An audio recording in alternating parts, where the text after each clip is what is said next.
Hello，大家好，我係烏。今日嚟做一道酸酸甜甜嘅開胃菜——橙香骨。我買咗1斤半左右嘅金沙骨，我就懶得再將佢斬開啦，就咁成條做啦。因為斬骨真係大工程嚟嘅。切開之後呢，將佢放入去清水入邊浸大概半個鐘啦。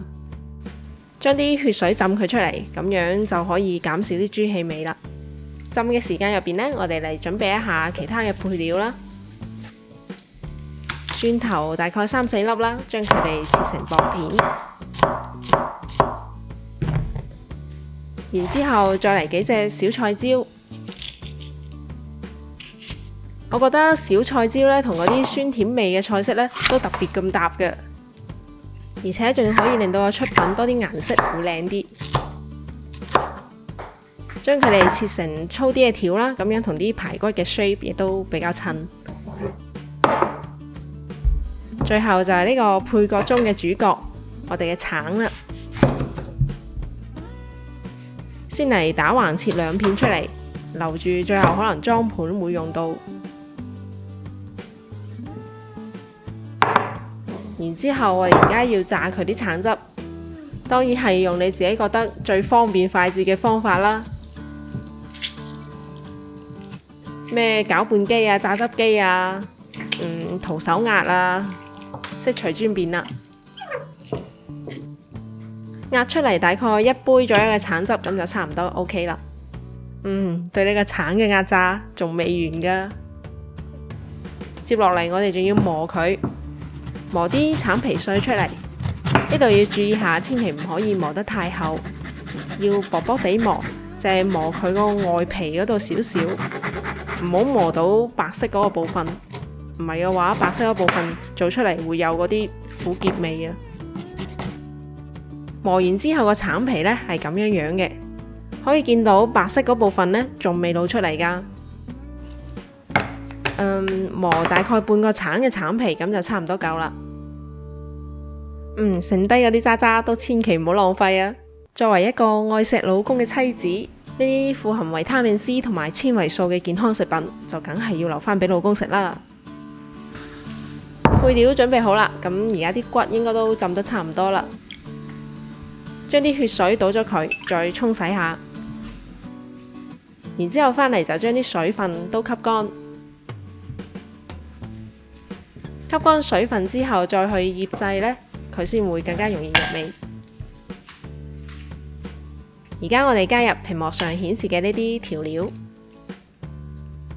最後將剛剛磨好嗰啲橙皮碎呢都加埋入嚟。我突然間諗到一句以前 TVB 嘅台詞啊，糖呢就2茶匙，仲有啲橙皮添。呢個台詞應該可以算得上係一代人嘅回憶啦。你講邊代人啊？我都唔知你講乜，扮晒嘢啦你！最後再放啲生粉鎖住個汁水。好好地咁同啲骨按摩下啦，然之後放一邊醃製，最少半個鐘啦。將啲骨落煎之前呢，先將啲蒜片爆香，慢火將啲蒜片爆到焦黃呢，就可以將佢撈出嚟啦。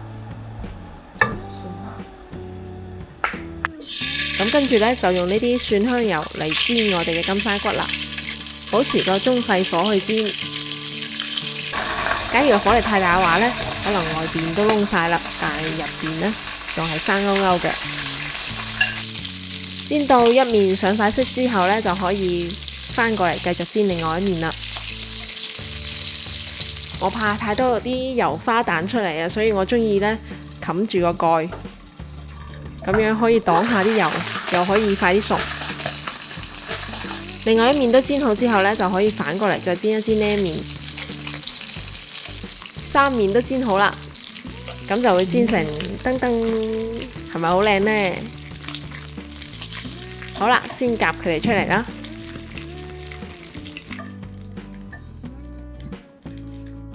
然之後將多餘嗰啲油都倒咗佢，淨係剩翻少少底油，咁就 OK 啦。放大概30克左右嘅冰糖入去。將啲糖炒溶，炒到有少少顏色嘅時候呢，就將啱啱準備好嘅嗰杯橙汁倒入去。呢度我想分享一個我自己嘅小配方，就係加一細塊嘅九製陳皮。呢個小小嘅九製陳皮同呢個橙香骨特別咁配，可能會有驚喜㗎。但係當然啦，假如你唔中意陳皮味嘅話，咁就免啦。我唔中意。反對無效啊！而家再嚟加1茶匙嘅白醋同埋半茶匙嘅鹽，因為啲橙嘅酸甜度呢都會唔一樣，所以一定要自己試下味作出調整喎。啲橙汁煮滾之後呢，就將啲金沙骨回鑊，一直兜佢，兜到啲汁收得差唔多嘅時候呢，就將啲菜椒都加埋入嚟。啲菜椒記得唔好太早放啊，佢其實受熱好快就會軟噶啦。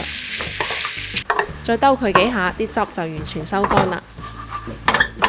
等到啲汁可以見到全部都掛喺肉上面呢，就可以上台啦。哇，好吸引啊！